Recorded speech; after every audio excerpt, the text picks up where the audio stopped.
You're listening to PetLifeRadio.com. I'm Smiley the dog.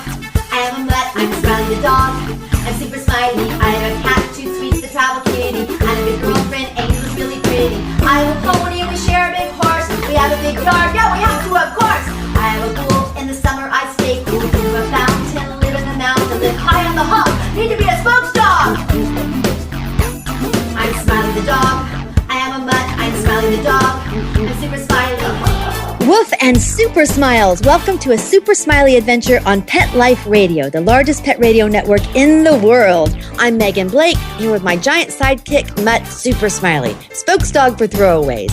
And we're especially excited about our first guest of the new year, Michael Madsen, an intensely cool actor who starred in films like Quentin Tarantino's Kill Bill, Reservoir Dogs, Thelma and Louise, and the Genesis Awards winner, Free Willy.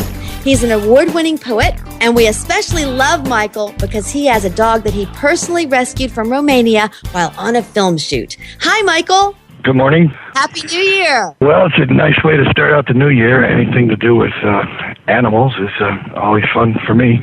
I'm an animal lover.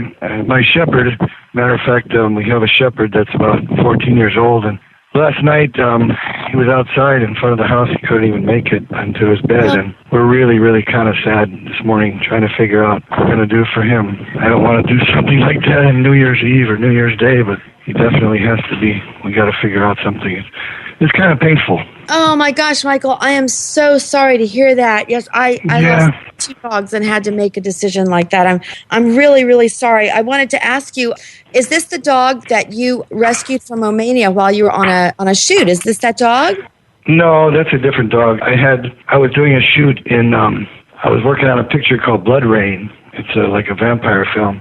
I was actually playing a vampire hunter. And, you know, I don't usually get to play the hero, except for like Free Willy was a nice change for me because usually I have to be some sort of villainous character. But I was in Romania for that thing, and there was a dog, and he was out in the bushes, it was a war picture, so we were shooting out in the fields and kind of in a wooded area. And this dog was out there, and it was raining outside, and he was kind of just laying there. His ribs, I could see his ribs sticking out through his body, and he was all kind of curled up in a little position. And I walked toward him, and I could see that he was very hungry, and he had his front paws were crossed in front of him, and he had like trash from the production in between his paws. I felt really bad, so I went and I got a pork chop, and I brought a pork chop over to him, and I held it out in front of me, and he just leaped up out of the bushes. He leaped up and lunged at me, and he kind of got me by surprise. It's a good thing I had a pretty thick leather jacket on because he got me by the arm. And I just thought, you know, the spirit of the animal to be able to jump up on me like that in the condition that he was, I was really kind of inspired by him, and I realized that he didn't want to be bothered, so I got some hot dogs, and I made a trail of hot dogs from where he was from where he was laying. I went back and I made this trail from him to my trailer, and we had these little one kind of single banger trailers that they put actors in. It's kind of like a cell, and I made a trail back to my trailer with the hot dogs, and I just kept shooting. I had to shoot the whole day, and I was going back and forth, and, you know, it was later in the day, and at the evening time, I told the transportation guys to leave my trailer open for the night. And, good idea, yeah. And they did, and in the morning, when I went back to work the next day, I came around the corner, and I looked, and I saw all the hot dogs were gone. Yeah. And I wondered, and I walked into my trailer, and there he was, and he was curled up on the couch in my trailer. Oh my gosh, he found a warm spot. And so this wild, crazy dog, did he recognize you? I guess your scent had been in the trailer, so he knew that was you coming in, right? Well, he looked up at me, and I didn't want to frighten him, so I kind of just didn't acknowledge it, and I just gave him a little nod, and I had to get dressed and get ready for work, and he just was, you know, very comfortable there. And I filled up a bowl of water, and I put water there for him. And then when I did go out to shoot, I left the door open just in case he changed his mind. Yeah. And when I come back, he was still there, but the water bowl was upside down. Oh. He had jumped up out of the couch and tried to drink it and tipped it over. But I don't know. It was such a kind thing, and I knew that he was really sad, and he'd probably been raised outside. I mean, he had probably never even been inside before. Right. And Right. Did you see a lot of animals like that over there? Michael, I understand that in Romania there's a huge pet population, stray pet population. Did your from what I found out was that Brigitte Bardot, the actress Brigitte Bardot, apparently was in Romania at some point, I guess maybe in the 50s or 60s, and I guess she had some sort of agreement with the government that they would not euthanize dogs anymore. Oh. And so now there's more dogs than there are people in Romania. I see. So that's actually, oh my goodness, that's what started the problem. So obviously they don't, put them down, but they don't spay and neuter them either. So it's just extreme, right? No, there's thousands of them and they're everywhere, and it's really kind of something that has to be considered. I wouldn't know how to do that, but there's quite a few of them everywhere. And in the end, when I was going back to America, I obviously wanted to bring him with me, and I had to get a veterinarian from over there to make a passport for him. Mm-hmm. He had his own little picture and his own little passport. Really? Yeah. It was really. I need that for really my funny. cat. He travels all the time with me. That's very. I found a bandana that was a Stars and Stripes bandana, and I wrapped it around his neck for his passport photo. That is so cute. That's so cute, Yeah. Michael. I love that. Is such an inspirational story. And you still have him?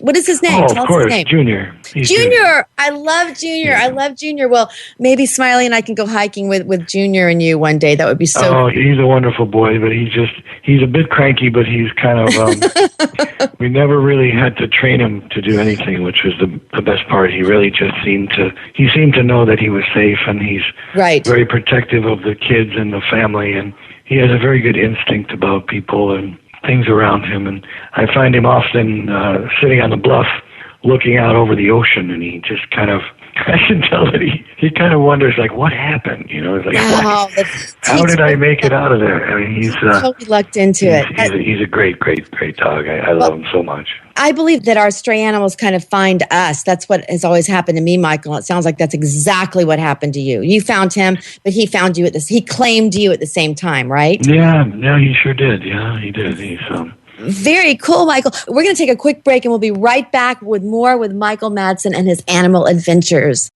Sit, stay. We'll be right back after a short pause. Well, 4 to be exact. I'm Smiley the dog. I'm Super Smiley. Let's rock. Petco, where the pets go. Petco, where the pets go. Pet Life Radio has tail-wagging, fur-flying, fabulous deals for our listeners from Petco. Get $6 off your order of $60 or more, and up to 40% off the entire Petco site. That's right. But that's not all. Because you're a Pet Life Radio listener, you'll also get free shipping on your order of $49 or more. $6 off, up to 40% off, and free shipping from Pet Life Radio and Petco. To get these awesome deals, go to petcodeals.com. That's petcodeals.com. Petco, where the pets go. X-Power is a global brand that offers a complete line of stand dryers, cage dryers, and multiple blasters that cater to both home and professional groomers. Designed to be quiet, lightweight, and powerful, X-Power pet dryers will save you time, energy, and money. The X-Power B2 Pro at Home Dryer is the perfect gift for family and friends. Please check out our specials at viperpet.com and amazon.com. For more information, visit xpower.ws or call 855-855-8868. Let's Talk Pets on PetLifeRadio.com.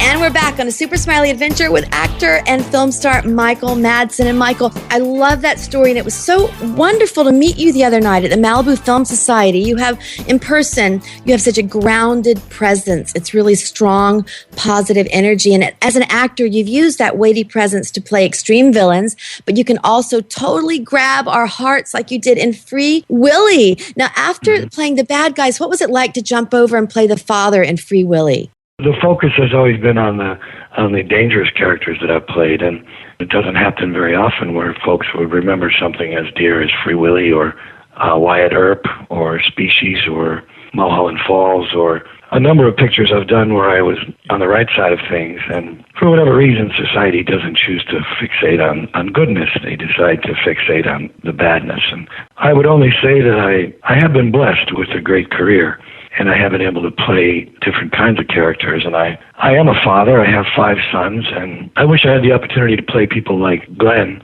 in Free Willy. I wish that came up for me more often, but well, that film, I love. I mean, so many people love that movie. It won a Genesis Awards that year for advocating for animals.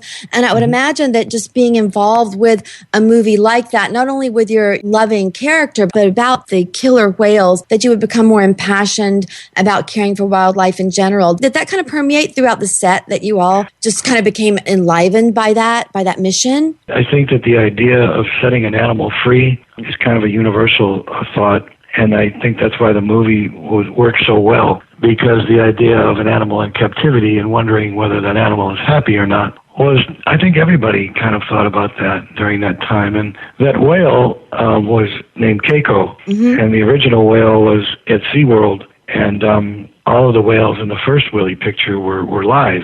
And they had footage of wild killer whales off the coast in Seattle, where we shot the picture. And in the second film, in Willy 2, all the whales were animatronic.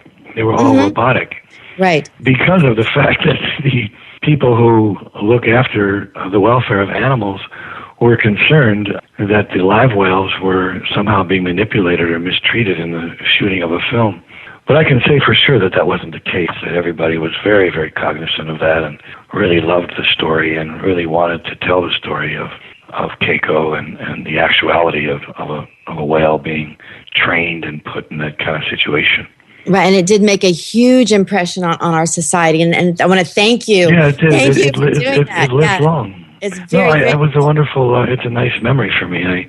I liked that I did it. I didn't know that over time it would be so well remembered. Oh, very, very well remembered. And Michael, I believe that animals are healers and teachers. And talking about Keiko, we learned from him. I know I learned from my dogs every day. Have your pets or animals taught you anything about life? What have you learned from them? I think that they taught me perseverance. I think that they definitely taught me to take every day as it is and to be simple about it and not overthink things and be overridden with emotions that are driven into our heads by the media and by the internet and things that have become kind of pervasive in our society, where people are starting to lose their individuality and everyone starts texting each other instead of writing a letter or making a phone call.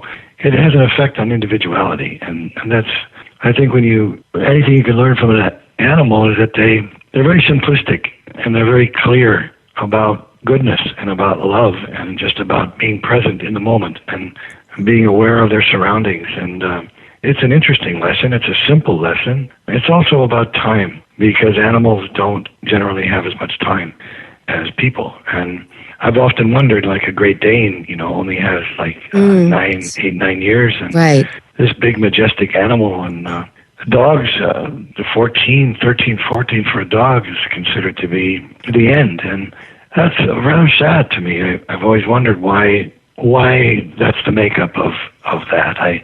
Because they're so loving and so wonderful, and you invest all your emotions in them, and your children do also.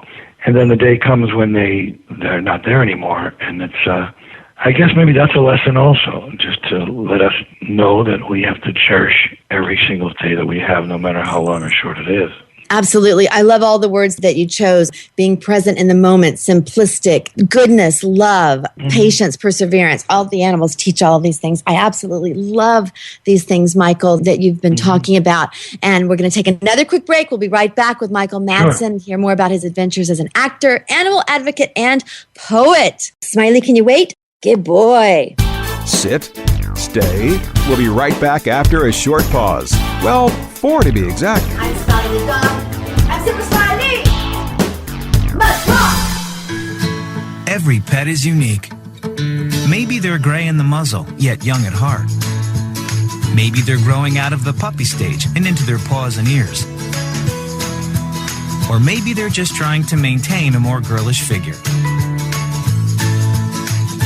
At PetSmart, we have the right food for your pet at a great value for you. PetSmart. Be better together. Go to PetSmartDeal.com and save up to 30% on awesome gifts for the pets and pet people in your life. Toys, collars, leashes, PetSmart gift cards, treats, and more. Go to PetSmartDeal.com today. PetSmartDeal.com. I'm not much of a reader, but I do wish I were more well-read. There are so many great books coming out. I wish I could find a way to keep up. Audible.com makes it easy to stay well informed and catch up on your reading simply by listening. Audiobooks from Audible turn downtime into uptime. You'll be more productive and become well read. Now I'm able to catch up on all the great books I've been wanting to read. With Audible, I feel smarter. Pet Life Radio listeners, try Audible.com now and get your first 30 days of Audible Listener Gold membership plan free. And get a free audiobook. Choose from over 100,000 titles. To get this great deal, go to audibledeals.com. That's audibledeals.com.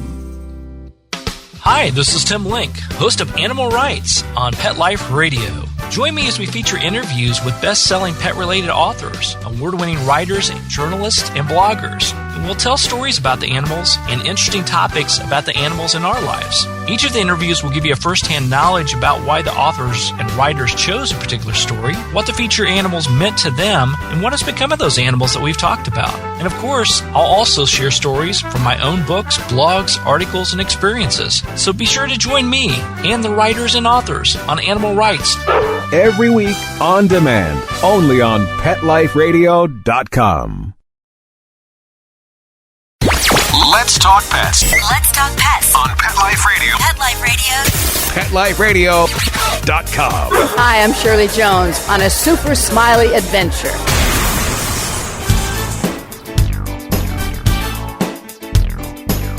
And we're back on a Super Smiley Adventure on Pet Life Radio with award-winning actor, film star Michael Madsen. Michael, in the film Strength and Honor, you play a boxer who returns to the ring to help save his son. And you mentioned that you have sons, and here you play a very heroic character. And for that performance, you won Best Actor at the Boston Film Festival. I love that you mentioned that you like to play the loving roles, the tender roles, and you're also a poet. I had a good time shooting that picture. It was in Ireland, and it was about 12 weeks. And I obviously had to get in some pretty tip-top shape for that. Right, and absolutely. All the fight sequences and all the physical part of it was the biggest challenge for me. To get physically fit for a fight picture is not a joke. And so when I first got to Ireland, we all agreed that we would shoot as many scenes as possible of the story and save all the fight things and all the training sequences for the end of the shoot, toward the end of the shoot. So I had the whole time in the beginning, I had the first few weeks of shooting free to get up and train every day to get ready for shooting the fight stuff towards the end. And I love that that your character was working for the son, and like you said, playing. It's a father and son story. There's no guns, there's no cigarettes, and there's no.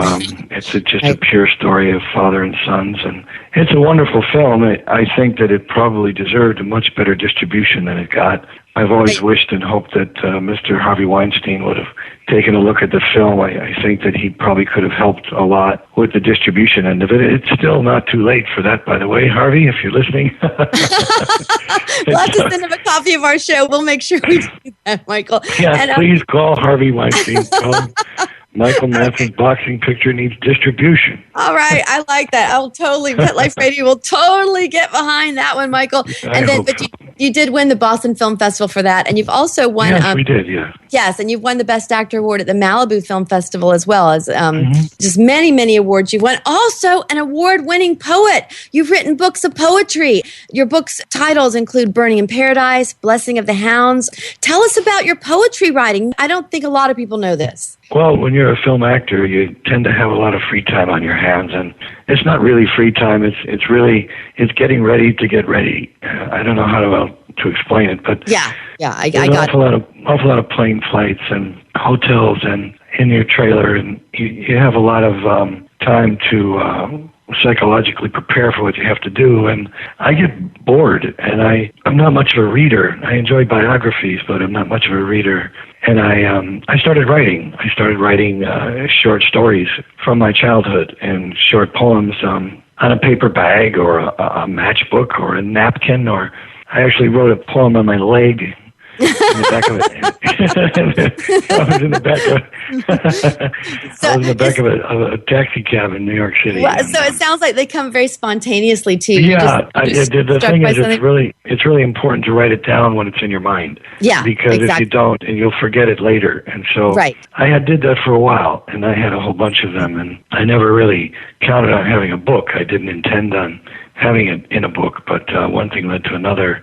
And I did get a publisher, and they ended up starting to publish them. And I was surprised that a lot of people understood them and liked them, and they've done rather well. And I just finished another one recently that was supposed to come out at Christmas, but it's still at the printer at the moment. Oh, well, let us know. We've got a really cool little bookstore here in Malibu now. I hope you'll be doing some. Yeah, the book bank, do you mean? Yes, I love the book bank, and they have poetry night, but maybe when you have your book published, you can do like a whole reading from your book there. That would be awesome. I would love that. Book bank has the other ones that I've written, as far as I know. I've heard that they're in there on the shelf, and I did tell the publisher that when this one was done, that I wanted to have kind of a kickoff, like a book release party, a release party. Yeah, a book release party, exactly. I thought it would be a nice place to do it because I do live in Malibu, and I've been here for 17 years, and my kids have grown up here, and I think when the book is done, it would be really nice to have it there, and I intend on doing that. Cool. Well, I will so be looking forward to that, Michael. And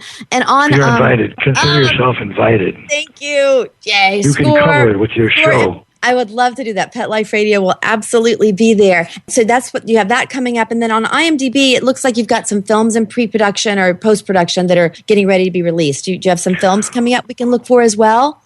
Well, when you become recognizable in any way as a film actor, you tend to run into people who will tell you about a screenplay. Oh, and if you're on an elevator, or if you're in a parking lot somewhere, or if you're just happen to be going about your daily business and you'll meet someone who has a screenplay, and if you have a conversation with that person, it ends up on the IMDb that it's in pre-production. Oh. And it's kind of, it's flattering and it's interesting, but the IMDb has been somewhat of a nemesis to me in that I understand their policy, but there is a lot of things on there that are not in pre-production and have never been. I totally understand that because I'm an actor as well, so I do totally get that, Michael. But we will completely be very excited to see you in more films coming up. And I do have another question. You've worked with Quentin Tarantino, and I know that you want to be doing more films like, with the hero, the non-villain type characters. And Quentin Tarantino's movies do have a very specific look and feel to them. But he's such an interesting director. Just tell us a little bit about working with him. I mean, he is a unique soul, right? Well, him and I understand each other on a certain level, and that's why the pictures that we've done together are good. He knows what I'm going to do, and I know what he wants me to do, and it's kind of like a given before we even shoot anything. And I think he's the most interesting director of his generation. I mean, I think that he's really tackling and getting after some subject matters in his pictures that are very curious and very thought-provoking. And, he has a way of doing it that for some reason it leaves it up to the viewer to decide what you think of it. It's not like I feel like he's never made a film that says, okay, this is what you're supposed to think. Right, or feel. This is what you're supposed to feel. There's no way everybody feels 1,000 different things watching his films. A lot of movies are very, very predominantly like telling you this is the way it is. Right. That's the way it was, and that's what you're supposed to think.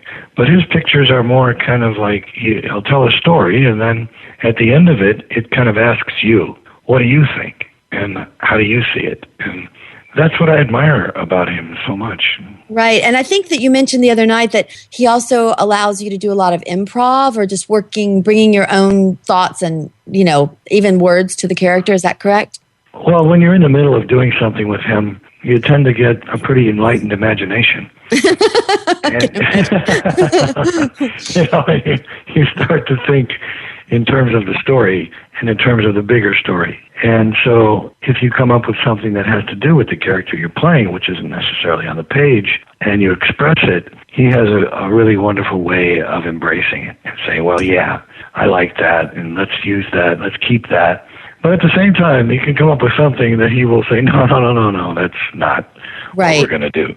Right, and but so it's a 50-50 thing. Yeah, but that's a lot of his genius, I think, is being open to what the actors bring. I think that's so cool. And then I love the movie Thelma and Louise. I love that movie. It's one of my favorite. Maybe it's because it's a girl movie. It's a chick flick. It's a chick flick. There you go. You said it, and you're right. But did you enjoy working with those actors? I mean, those are some amazing people in that movie, right? Well, Susan is a very, very intelligent woman, and she was obviously, I enjoyed the relationship we had in the picture. It was then again, like the Free Willy thing, it was an opportunity that I had to play a sympathetic person or a sensitive man or someone with a conscience. And, that's also Ridley Scott did that for me. And the other people in the film, it was one of those stories that it really worked on so many different levels for everybody. And I don't think it got a fair shake in distribution. In fact, at the time we did that film, it was suggested that they shoot an alternative ending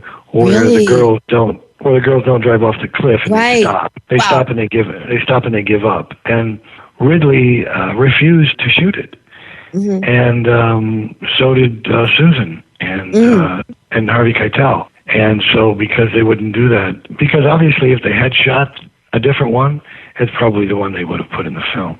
Mm-hmm. The fear of the unknown in the production world. But thank God he didn't, because it's good the way it is. And it is brilliant. I love that movie. And Michael Madsen, we love your film work, just adore you, and so appreciate your being such a great example for pet. Well, I wish you were running a studio. Me too. All right. Michael, I talk to my animals all the time. Do you talk to your pets? Do you talk to them? Oh, of course, yes. Yeah. I mean, you can't hardly walk by them without, realizing you're being watched. And if they're thinking, and if they could tell us something, what do you think that they would say right now on the show? We're about to close the show, so what do you think your dog would want to tell us? I think they would wish everyone a very happy New Year. Oh, I love that. Well, Michael Madsen, thank you for joining us on a Super Smiley Adventure, and we wish you the best New Year ever to you, your beautiful family, and your dogs. Thank you very much for remembering to call, and myself and my family. Bless you for that. Absolutely. Bless you as well. And from all of us on Pet Life Radio,